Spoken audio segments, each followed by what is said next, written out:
Magandang umaga mga kabay. So meron po akong approved repair dito, 39557 letter E. Ang model nito mga kabay, DW8200PL. Ito po yung 4 inches na DeWalt. Ayan. Safety switch po sila kung tawagin, leadman switch. Ayan. Kasi pag nabitawan nyo, matik siya na namamatay. So ang papalitan natin dito mga kabay, armature. Ito po yung armature nya. Ayan. So, dito lang po yan nabibili sa Powerman Hardware, 530 T. Alonso, Santa Cruz, Manila. So, nakasilyo pa siya mga kabay. Ayan. Nakatil pala. So, pag binili nyo pala ito mga kabay, may kasama na po siyang bearing sa likuran at sleeve. Sa harap lang po ang wala. Ang number ng bearing dito sa harap mga kabay, 608. Ang sa likod naman, 607. So, yan po yung ikakabit natin dito mga kabay. At syempre, yung bagong carbon. Ito po yung carbon ng 8200PL. Tatlong grinder po yung papasukan nito. 8200PL, 8200S, 8100S. Yan po yung pwedeng pasukan dito sa carbon na to. So yan mga kabay, samahan nyo po ako kakabit natin. So yan na mga kabay, nakalas na natin yung screw. At syempre tatanggalin natin yung lumang carbon. Ayan. Kabilaan po yan.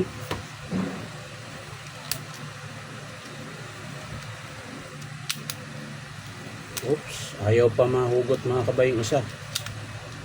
Yan.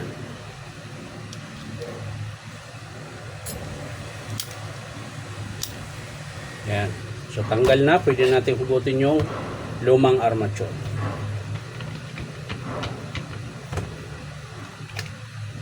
So yan. Punasan lang natin yung dulo mga kabay para hindi magkalat yung grasa. Tapos vice strip. Ito po yun, ipitin nyo lang yan kasi ililipat natin yung pinyon tsaka yung kanyang baffle at yung nut doon sa bago. So yung luma, kahit hindi nyo nasapin na ng basahan pag inipit nyo, kasi sira naman yan. Pero yung ipapalit natin mga kabay, lagyan nyo ng sapin para safety. So ayan, ito na yung luma mga kabay.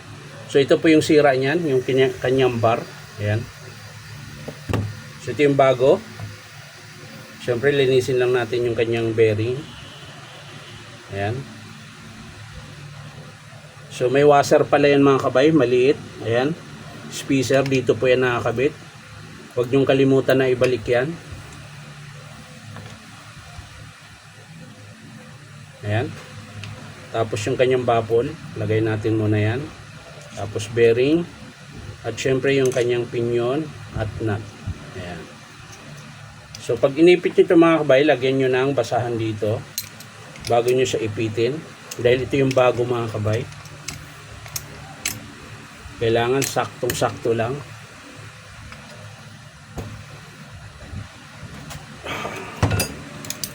Maluwag.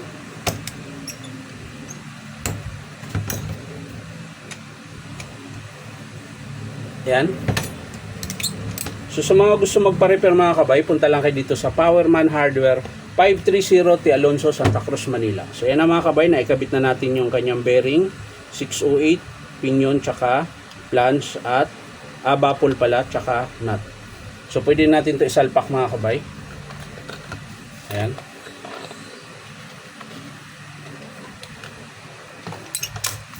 Tapos yung kanyang gearbox. At syempre higpitan muna natin yung screw.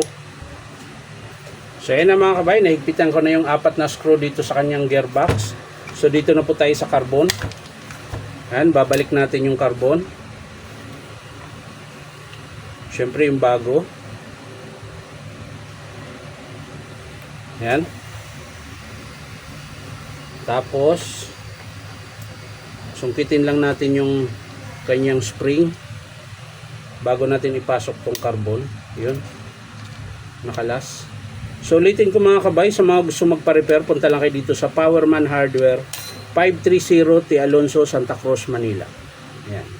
Hanapin nyo lang po yung DeWalt na signboard. At syempre dito sa kabila, lagay din natin.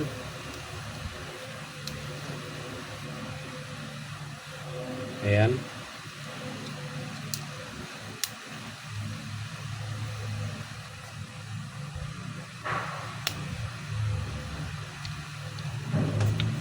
So ayan, naikabit na natin mga kabay.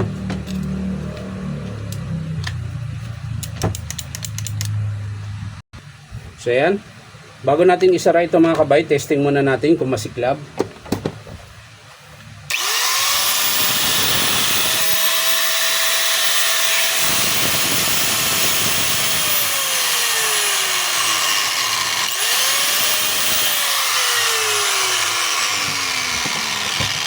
So ayos mga kabay, hindi naman po siya masiklab. Siyempre bago yung armature. Ayan. Pero may nangyari na kasi sa akin ganyan mga kabay. Hindi ko maigi siguro na-check yung field coil. Pagkabit ko nung bago na armature, masiklab siya. Yung pala, yung kanyang field coil mga kabay, merong wire doon na nagdikit. Tapos natanggal yung barnes, kaya po siya nag-short. Ayan. So ayan, tapos na mga kabay. Ulitin ko. Ang pinalitan lang po natin ay yung kanyang armature at yung kanyang carbon brush. So maraming salamat mga kabay sa panonood at palike and share na rin po. At syempre po, baka pwede makahingi sa inyo ng isang subscribe dito po sa aking YouTube account na Inong Tabay. So maraming salamat ulit. Bye-bye.